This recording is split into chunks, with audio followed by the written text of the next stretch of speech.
spørgsmål. Hvad tænker du om terror?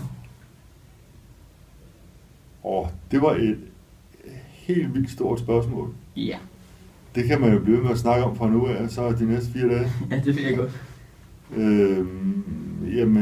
Terror, det er jo noget, der har været her i altid, tror jeg. Bare i forskellige former. Men det er selvfølgelig blevet mere aktuelt efter 9/11. Der er det ligesom rykket lidt tættere på alle, tror jeg. Yeah. Og alle lande og alle landes regeringer er blevet mere opmærksomme på, hvad terror er fra deres egen lande. Og det gælder selvfølgelig også Danmark. Ja. Kan du fortælle noget om terror? Nogle ting, som du så jamen det er jo, terror er jo en underlig størrelse, fordi det, der er terror for nogen, er jo ikke terror for andre. Nej. Der er jo organisationer, som den internationale sammenslutning bliver betegnet som terrororganisationer, men organisationerne i sig selv anser jo ikke sig selv for at være terrorbevægelser eller terrororganisationer. Så det er jo en meget diffus størrelse, men altså aktuelt så har vi jo den her IS, der her rundt i primært i Syrien i øjeblikket, ikke? Men der er jo mange, der er også europæiske terrororganisationer. Der er en spansk terrororganisation, der hedder ETA. Så er der nogle kurder, der lapper ind over Tyrkiet, og der er mange.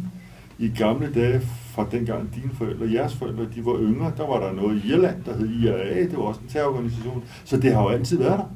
Ja. Det er bare forskelligt, hvordan de opererer, og hvorhen de opererer. Ja. Og så er sikkerheden så øget i Danmark efter terrorangrebet sådan i København. Ja. Og det bruger vi jo rigtig meget tid på. Så når jeres forældre de har fået indbrud og ikke kan forstå, hvorfor politiet ikke gør noget, så er det fordi, vi står inden for et eller andet inde i København og skal passe på dem. For vi er simpelthen ikke. Vi er kun, nu sidder jeg som efterforsker, og på mit skrivebord er jeg kun cirka halvdelen af ugen. Resten af ugen, der står jeg et eller andet sted. Eller også er jeg Rødby Havn og sørger for, at de flygtninge, der kommer ind der, de kommer et rigtigt sted hen, eller I slet ikke kommer ind. Så det bruger jeg rigtig meget tid på. Okay. Hvad mener du om terror som egen mening? Og det er ikke lidt det samme som, hvad tænker du om terror? Jo. Har terror effekt på folk? Altså? Jamen det har det jo. Det har jo lige så stor effekt på folk, som de her forbandede Mohammed-tegninger, som jo gjorde, at det meste af, hvad Danmark foretager sig i udlandet, det blev lige pludselig begrænset. Der er nogle aviser, og der er nogle presse, der er nogle journalister, som lige pludselig føler sig begrænset af, hvad de foretager sig. Og sådan er det også med terror. Når man har terrororganisationer inde, som truer eller forsøger at påvirke blandt andet pressen, jamen så sætter det en begrænsning på, hvad pressen de så foretager sig. Ja. Og det betyder også, at når politiet skal rende og tage sig af alt muligt, som har med terror at gøre, jamen så er der rigtig mange ting, vi ikke kan tage os af. Ja. Vi kan ikke tage os af indbrudene.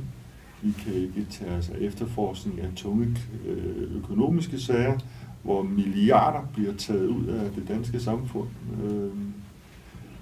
Så altså, der er rigtig mange ting, vi kan tage os af.